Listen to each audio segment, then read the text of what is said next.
सर्व शेतकरी बांधवांसाठी आज एक आनंदाची बातमी आहे। तर आजपासून पीक विमा यादी इथे जाहीर झालेली आहे। एकराला 25,000 रुपये याप्रमाणे पीक विमा जमा 16 जिल्ह्यांमध्ये। तर या जिल्ह्यांमध्ये तुमचा जिल्हा आहे की नाही हे पाहण्यासाठी व्हिडिओला शेवटपर्यंत बघा। तर आजपासून जो की बरेच दिवसांपासून रखडलेला पीक विमा एकराला 25,000 रुपये याप्रमाणे पैसे या 16 जिल्ह्यांमध्ये जे की 25,000 रुपये याप्रमाणे पैसे जमा होत आहे। तर राज्य सरकार, केंद्र सरकार आणि पीक विमा कंपनीकडून पीक विमा वाटप आता सुरू झालेला आहे, जे की आदेश इथं देण्यात आलेले आहे।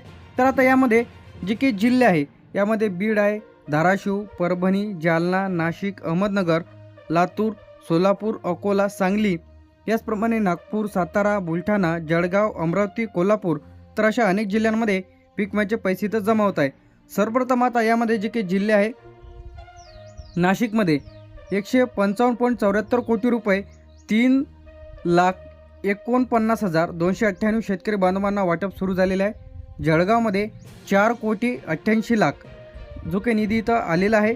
16,911 शेतकरी बांधवांना पैसे इथं जमा होत आहे।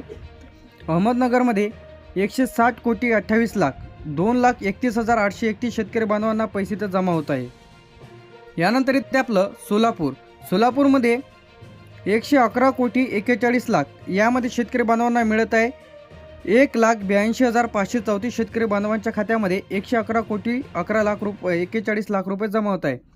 सातारामध्ये 6,74,00,000 रुपये इथं आलेले आहे, मंजूरसुद्धा झालेल्या आहे। सातारामध्ये 40,406 शेतकरी बांधवांना पैसे जमा होत आहे। सांगलीमध्ये 22,04,00,000 तर यामध्ये 98,372 शेतकरी बांधवांना पैसे जमा होत आहे। बीडमध्ये 241,21,00,000 रुपये इथं आलेले आहे। 7,70,574 शेतकरी बांधवांना पैसे जमा होत आहे। बुलढाण्यामध्ये 18,39,00,000 शेतकरी बांधवांना पैसे जमा होत आहे। यामध्ये 36,358 शेतकरी बांधवांना। धाराशिवमध्ये 218,85,73,000 तर यामध्ये शेतकरी बांधव आहे 4,98,720 शेतकरी बांधवांना मिळत आहे। अकोल्यामध्ये 97,29,33,000 तर यामध्ये शेतकरी पात्र आहेत 1,77,553। यानंतर इथे आपलं कोल्हापूरमध्ये येते 13,66,000 तर यामध्ये 228 शेतकरी बांधव पात्र आहेत। यानंतर जालन्यामध्ये 160,48,20,000 तर यामध्ये पात्र शेतकऱ्यांची संख्या आलेली आहे 3,70,625। यानंतर येते परभणी 206,11,00,000 यामध्ये 4,41,970 शेतकरी बांधव पात्र आहेत। नागपूरमध्ये 52,21,00,000 तर त्यामध्ये 63,422 शेतकरी पात्र आहेत। लातूरमध्ये 244,87,00,000 तर त्यामध्ये पात्र शेतकरी आहेत 2,19,535। अमरावतीमध्ये जे की शेतकरी बांधव आहेत यामध्ये 8,65,000 तर त्यामध्ये शेतकरी बांधव पात्र आहेत 10,266। तर आता तब्बल 35,08,303 एकूण लाभार्थ्यांची संख्या आहे। आता उर्वरित जे काही जिल्हे आहेत तर या जिल्ह्यात लवकरच जमा होईल। तर आता 25,000 रुपये या हेक्टरी म्हणजे प्रति एकराला 25,000 प्रमाणे मिळत आहे। तर या जिल्ह्यात टाईम लागणार आहे। यामध्ये मुंबई शहर, मुंबई उपनगर, ठाणे, पालघर, रायगड, रत्नागिरी, सिंधुदुर्ग तर हे जे काही जिल्हे आहे हे जिल्हे पेंडिंग आहे। यानंतर इथे आपलं पुणे, अहमदनगर, धुळे, नंदुरबार, छत्रपती संभाजीनगर, नांदेड, हिंगोली, वाशिम, यवतमाळ, वर्धा, चंद्रपूर, गडचिरोली, गोंदिया, भंडारा।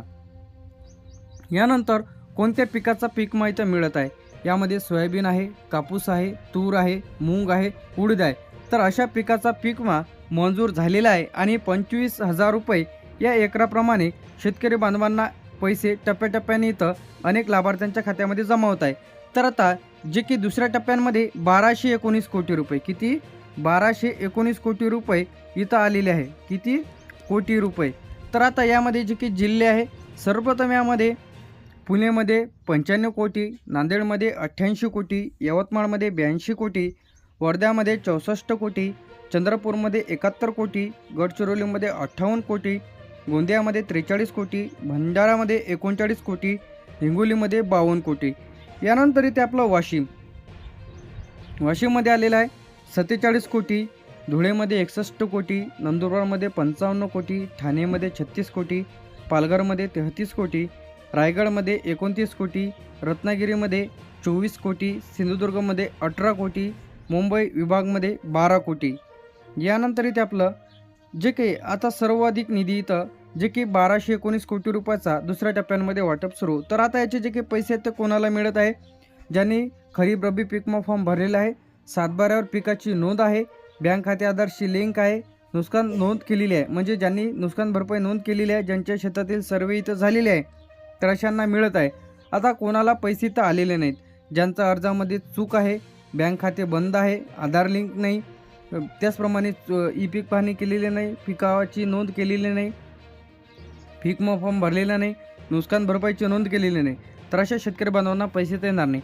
मुख्यमंत्री देवेंद्र फडणवीस, कृषी मंत्री दत्तात्रय भरणे आज पीक विमा कंपनीला तातडीने आदेश देण्यात आलेले आहे की पीक विमा लवकरात लवकर शेतकरी बांधवांना जमा करण्यात यावा. याचप्रमाणे आता यामध्ये पीक विमा रक्कम जमा न झाल्या संदर्भात अशा शेतकरी बांधवांनी लेखी अर्ज द्यायचा आहे पीक विमा कंपनीला. आता ही पीक विमा कंपनी प्रत्येक तालुक्याच्या ठिकाणी राहते, हे तिथे द्यायचं आहे प्रति शाखा व्यवस्थापक, त्याचप्रमाणे तालुका लिहा, जिल्हा लिहा. पीक विम्याची रक्कम खात्यात जमा न झाल्याबाबत अर्ज, त्या अर्जासोबत तुम्हाला कागदपत्र जोडून द्यायचे आहे. मी खाली सही करणारा अर्जदार, तुमचे नाव लिहा, राहणार, तालुका, जिल्हा, त्याचप्रमाणे इथं वर्ष लिहायचं आहे, सनमध्ये 2024चा आहे, 25चा आहे, 26चा आहे, 27चा जे काही असेल ते लिहा. या हंगामासाठी माझ्या शेतातील त्याचप्रमाणे सोयाबीन आहे, कापूस आहे, उडीद आहे, मूग आहे, गहू आहे, ज्वारी आहे, हरभरा आहे, जे काही असेल ते लिहायचं आहे. पिकाचा पीक विमा भरलेला आहे. माझा पीक विमाचा अर्ज क्रमांक, जे काही पॉलिसी आय डी, तुमची ॲप्लिकेशन आय डी जे काही पीक विम्याच्या पावतीवरती राहते ते टाकायचे आहे. माझ्या परिसरातील इतर अनेक शेतकरी बांधवांना पीक विम्याची रक्कम जमा झालेली असून माझ्या बँक खात्यामध्ये अद्याप पीक विम्याची रक्कम जमा झालेली नाही. याचप्रमाणे माझी माहिती खालीलप्रमाणे आहे. इथं तुम्हाला अर्जदाराचे पूर्ण नाव, मोबाईल नंबर, आधार नंबर, बँकेचे नाव, बँक खाते क्रमांक, पिकाचा प्रकार, गट क्रमांक, सर्वे नंबर इथं तुम्हाला टाकायचा आहे. मी माझ्या अर्जाची तपासणी करून पीक विम्याची रक्कम लवकरात लवकर माझ्या खात्यामध्ये जमा करावी ही नम्र विनंती. धन्यवाद. आपला विश्वासू, नाव, स्वाक्षरी, दिनांक. आता यासोबत कागदपत्र तुम्हाला जोडायचे आहे. आधार कार्डची झेरॉक्स, बँक पासबुकची झेरॉक्स, 7/12/8 आणि पीक विम्याची पावती इत्यादी डॉक्युमेंट्स तुम्हाला अर्जासोबत जे की तुमच्या तालुक्याच्या ठिकाणी आहे पीक विमा ऑफिस आहे तिथं नेऊन तुम्हाला द्यायचं आहे. याचप्रमाणे आता ज्यांना कोणाला पीक विमा आलेला नसेल तर अशांसाठी 14447 तर या हेल्पलाईन नंबरवरती तुम्हाला कॉल करायचा आहे आणि तुम्ही यावरती तक्रार देखील करू शकता की आम्हाला पीक विमा जमा झालेला नाही. तर 2024 असेल, 25 असेल, कॉल केल्याच्या नंतर पीक विम्याची पावती, आधार क्रमांक, मोबाईल नंबर हे तुमच्याकडे समोर ठेवायचे आहे, जेणेकरून कॉल केल्याच्या नंतर तुम्हाला बेसिक माहिती विचारली जाते. आता ज्यांना कोणाला पीक विमा लवकरात लवकर तुमच्या अर्जावरची तपासणी करून पीक विमा तुमच्या खात्यामध्ये पाठवलं जाईल. तर आता जे की देवेंद्र फडणवीस मुख्यमंत्री, तर दत्तात्रय भरणे जे की कृषी मंत्री, तर आता पीक विमा वाटप एकराला 25,000 रुपये या 16 जिल्ह्यांमध्ये पैसे 25,000 रुपये याप्रमाणे पैसे खात्यामध्ये येत आहे. लगेच खाते तपासा.